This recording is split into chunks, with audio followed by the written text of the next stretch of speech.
نحمده ونصلي على رسوله الكريم اما بعد فاعوذ باللہ من الشیطان الرجیم بسم اللہ الرحمن الرحیم۔ حضور نبی کریم صلی اللہ علیہ وسلم کی نصیحت۔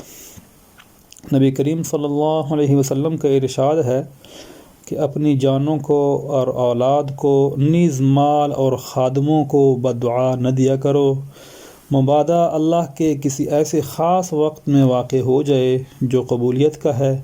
بالخصوص رمضان المبارک کا تمام مہینہ تو بہت ہی خاص وقت ہے، اس میں اہتمام سے بچنے کی اشد ضرورت ہے۔ حضرت عمر رضی اللہ تعالیٰ عنہ حضور اکرم صلی اللہ علیہ وسلم سے نقل کرتے ہیں کہ رمضان المبارک میں اللہ کو یاد کرنے والا شخص بخشایا ہے اور اللہ سے مانگنے والا نامراد نہیں رہتا۔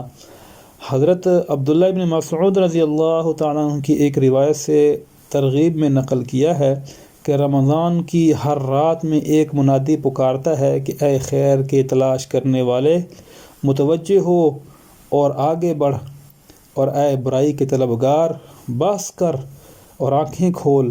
اس کے بعد وہ فرشتہ کہتا ہے کہ کوئی ہے مغفرت کا چاہنے والا کہ اس کی مغفرت کی جائے، کوئی ہے توبہ کرنے والا کہ اس کی توبہ قبول کی جائے، کوئی ہے دعا کرنے والا کہ اس کی دعا قبول کی جائے، اور کوئی ہے مانگنے والا کہ اس کا سوال پورا کیا جائے۔ اس سب کے بعد بھی یہ امر بھی نہایت ضروری اور قابل لحاظ ہے کہ دعا کے قبول ہونے کے لیے کچھ شرائط بھی وارد ہوئی ہیں۔ ان کے فوت ہونے سے بسا اوقات دعا رد کر دی جاتی ہے، من جملہ ان کے حرام غذا ہے کہ اس کی وجہ سے بھی دعا رد ہو جاتی ہے۔ نبی کریم صلی اللہ علیہ وسلم کا ارشاد ہے کہ بہت سے پریشان حال آسمان کی طرف ہاتھ اٹھا کر دعا مانگتے ہیں اور یا رب کہتے ہیں، مگر کھانا حرام، پینا حرام، لباس حرام، ایسی حالت میں کہاں دعا قبول ہو سکتی ہے؟ مورخین نے لکھا ہے کہ کوفہ میں مستجاب الدعا لوگوں کی ایک جماعت تھی، جب کوئی حاکم ان پر مسلط ہو جاتا تو اس کے لیے بد دعا کرتے، وہ ہلاک ہو جاتا۔ حجاج ظالم کا جب وہاں تسلط ہوا تو اس نے ایک دعوت کی جس میں ان حضرات کو خاص طور سے شریک کیا۔ جب کھانے سے فارغ ہو چکے تو ان لوگوں نے بد دعا کی، لیکن ان کی بد دعا جو ہے وہ قبول نہ ہوئی اور وہ ظالم جو ہے وہ ہستی سے نہ مٹا۔ تو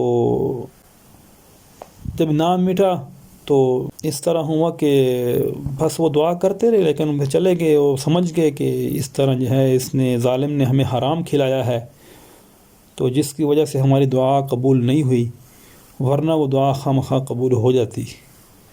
تو میرے بھائیوں، یہ نبی کریم صلی اللہ علیہ وسلم کی نصیحتیں ہیں کہ انسان جو ہے رمضان مبارک میں دعائیں ہی دے، بد دعاؤں سے اپنے آپ کو بچائے، دعائیں ہی دے، اپنے لیے دعائیں کریں، گھر والوں کے لیے، ماں باپ کے لیے، بیوی بچوں کے لیے، تو پوری امت مسلمہ کے لیے دعائیں ہی کرتا رہے۔ یہ نبی کریم صلی اللہ علیہ وسلم کی نصیحت ہے۔ اور دوسری بات یہ ہے کہ اس رمضان المبارک کے خاص وقت کے اندر جو رحمتوں کا مہینہ ہے، بخشش کا مہینہ ہے، یہ بھی انسان جو ہے دوسروں کو بخشش کرے، معافیاں کرتا ہے، معذرتیں کر لے ایک دوسرے سے، اور اللہ کے بندوں کو راضی کر لے، اللہ کو راضی کر لے، اللہ کے بندوں کو راضی کر لے، اللہ کے حقوق ادا کر دے، اللہ کے بندوں کے حقوق ادا کر دے۔ اور اسی طریقے سے اس رمضان مبارک کے مہینے کے اندر خصوصیت کے ساتھ ہم سب کوشش کریں کہ اپنے گناہوں کو اسی مبارک مہینے کی برکت سے چھوڑ دیں۔ جو بھی بری عادت ہے اس مہینے میں چھوٹ سکتی ہے۔ اللہ جل جلالہ جب ایک دعا ہر رات دن میں قبول کرتے ہیں تو اس قبولیت والی دعا کے اندر جو ہے اللہ سے یہ مانگ لو کہ یا اللہ ہم سے گناہوں کو چھڑا دے، اللہ ہمیں گناہوں سے بچا لے، پاکیزہ عافیت والی زندگی عطا فرما دے۔ تو یہ دعا انسان کر سکتا ہے، کرنی چاہیے، اپنے لیے، اپنے گھر والوں کے لیے، اپنے محلے کے لیے، یاروں دوستوں کے لیے، امت کے لیے، اور بد دعاؤں سے بچنا چاہیے۔ اللہ پاک عمل کی توفیق عطا فرمائے۔ وما علینا الا البلاغ۔